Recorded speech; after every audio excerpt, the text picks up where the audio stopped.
We are back on Taking Care of Business with our in-studio guest, Jeremy Staat. Jeremy, welcome to Taking Care of Business. Wow, thanks for having me. You know, I have to tell you, I saw you the other day. This is playing on Saturdays, so saw you the other day in Tehachapi, and you gave a presentation along with Wesley Barrientos.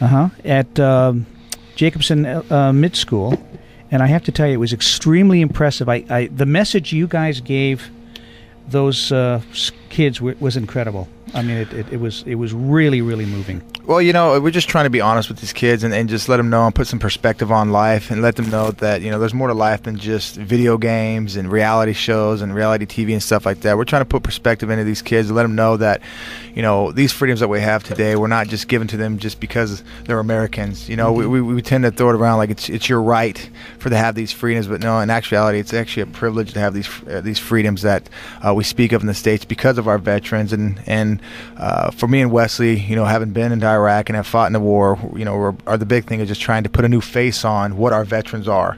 You know, our veterans aren't 70-year-old men sitting at the VFW slamming back beers talking about how it used to be. I mean, our veterans are 25, 26-year-old men that are coming back with some severe injuries. Now, Clay, how does that make you feel as a 60-year-old? Some of us still sit back and slam those beers. Yeah. Well, let's see. You're 60 plus. I'm 60, but I don't slam beers. No slamming beers. Talking about how it used to be. No. Jeremy. Some people don't know a little bit of your history, so why don't you tell us a little bit, take a second and tell us about yourself, because you've got a great history. Well, you know, it's amazing that, you know, being a Bakersfield native, that every time I go out and speak, people go, oh, we've never heard your story, but wow, what an amazing story. But, you know, I'm originally from Bakersfield, born and raised, went to Bakersfield High School, graduated in 94, and as a two-sport athlete, football and track and field, and then went to Bakersfield Junior College, or as we called it, Harvard on the Hill, and played football there and track and field. And then from there was you know, played well enough and had the grades to go on to the next level and got a full ride to Arizona State, where I played in the Rose Bowl, played in the Sun Bowl.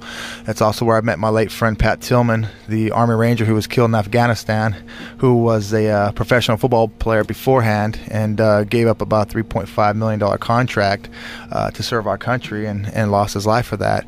After Arizona State, I was drafted in the National Football League, the NFL, and in 98, second round, 41st pick overall, and played 3 years with the Steelers. And then from there went to the Seattle Seahawks, got released, but then, you know, we had a huge tragic event in our history, in our country's history, the 9/11. And so I kind of had some doubts about playing professional football, but Pat Tillman, my friend, talked me out of joining the service at that time, and I made a promise to him to go back and get my retirement from the NFL, and which I did. It took me about 2 years, but once I got to retirement, I decided that, you know, after Pat was killed in Afghanistan, that I had enough of football and decided to do some real serious soul searching and joined the Marine Corps and did 4 years in the Marine Corps as an infantry machine gunner. Did a tour in Iraq as an infantry machine gunner and retired about a year and a half ago. Moved back here to Bakersfield, got married, we're starting a family with my wife, Janelle. And, you know, right now I'm just trying to serve my community as I serve my country. Well, okay, now something very serious here we need to talk about. You played for the Steelers, but I notice you're a Raider fan. Oh, I'm no fan at all. I actually, I don't even watch sports anymore. I don't watch sports. Okay. I don't watch sports or war movies just because of the fact that, you know, I know what it's all about, and I think that life's more interesting on an individual basis, meeting new people, and so I spend as much time as I can, not on the couch, but out in our community, serving our community and talking with people. So, and you're doing a great job. You know, you also played with a friend of mine, Robert Neese. Oh yeah, the kicker. Robert was a kicker at Bakersfield Junior College, and then he went on to Arizona State, Tulane, and Arizona State. Yep. And you guys played for the national championship. You guys had a heck of a team. Oh my goodness, you're always bringing that up, aren't you? I didn't say you lost. I said you played for it. Yeah, we did. We actually had a great time. We had an opportunity for a national championship back in '97 in the Rose Bowl, and, you know, in front of 101,000 people there, and with 8 million, I guess it was tuning in on TV. Yeah, we lost the last minute and 24 seconds to go. But you know what? The one thing about losses like that is that, that I am the person I am today, not because of the victories, because I only lost like 5 times in high school, junior college, and Division I college. I only lost like 5 times total, but it's because of the losses in my life that have made me the person today. Because those are the ones that aren't easily forgotten. You learn more from losses in life than you do from victories. Absolutely, and stuff like that is what's really motivated me in life to do as much as I can. Every day I wake up and take that first breath in the morning. It's like, okay, what can I do today? What can I change? It's not about myself anymore. So what's really important today then is family, God, and country. Absolutely, I'd have to say God, family, and country. My priorities are God, family, and country. Just because of the fact that I think today, especially in our society, our priorities are a little messed up. A lot of times we want to put ourselves in front of everybody else when it should be the opposite. We should put other people in front of ourselves and really learn to serve others, because we're a servant to someone or something. And definitely. So for me, it's all about priorities and putting others before myself, especially my wife. I try to do everything I can to make her happy, but as men, it's almost impossible. Yeah, definitely.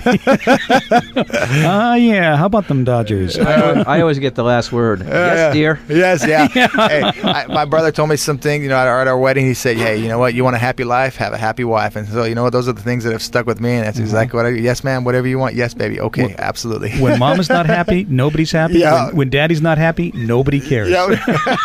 They wouldn't listen to me anyways, right? That's right. We're having a conversation with Jeremy Staat on taking care of business. It's really interesting when I look back at your life, because you've really changed considerably from, I guess, your high school days, your junior college days, and probably the party days at Arizona State. Oh, absolutely. I was just talking to Wesley on the drive over here from Tehachapi. Back in the day when doing those things, I'm amazed at how far my life has come, and I'm just glad that because of grace, by the grace of God, that I made it through all these things. And I look back and say, man, why? That wasn't a way of living. That was a way of dying. And unfortunately, with what our society views upon TV as cool and exciting, and that's the life you want to have, it's not really it's not a way of living. It's a way of dying. Mm-hmm. And the reason I say it is because you expose yourself to so many different things. You take chances you normally wouldn't take. And just the alcohol, the drugs, and everything like that. It's not a productive way to live life. Sure. It's really nice to see you're wearing your, I said soldier outfit, but actually, easy. Your Marine outfit. That's right. That's right. My soldier outfit. This will be my Marine camo. These are my utilities. Yes, I find that the kids they kind of gravitate more to the uniform than it would if I was just up there in a t-shirt or a pair of slacks or something like that. The kids kind of gravitate towards the uniform a little bit better, and it kind of grabs their attention a little more. Sure. Well, and the thing is, for those of you that follow us on Facebook, the picture of the three of us are standing up. It looks like Clay and I are sitting down. We're not. We are standing up. Jeremy's just that big. Jeremy, I served during the Vietnam crisis in the Army. Mm-hmm. Those bad guys. But well, thank you for your service. Well, thank you. Thank you for yours. Well, I'm just following your footsteps. But when I came out, we were not recognized or appreciated the way soldiers are today. Even today, when I go places and I wear my former military U.S., people tell me, thanks for your service, which is really nice. I've never heard that when I got out of the service originally. Well, you're exactly right. My thing is, we're trying to change the image, and we're also trying to change the thinking of our veterans too, because there's a lot of veterans out there that are disgruntled because of the way they got treated when they got back, and we're trying to say, hey, man, it's not about just you, brother. It's about what we fought for and what we believe in. And, I go back and I take it as far as, and I tell this to all the kids, regardless of what someone's political belief system is, if they're Republican, Democrat, liberal, independent, whatever, I really don't care. If they love Bush, if they hate Bush, if they love Obama, they hate Obama. At this point, I really don't care, because it's, when it comes to our veterans, no veteran should ever be disrespected on the grounds of someone's political beliefs. We the veterans, we didn't start the fights. We're just the ones that finished it.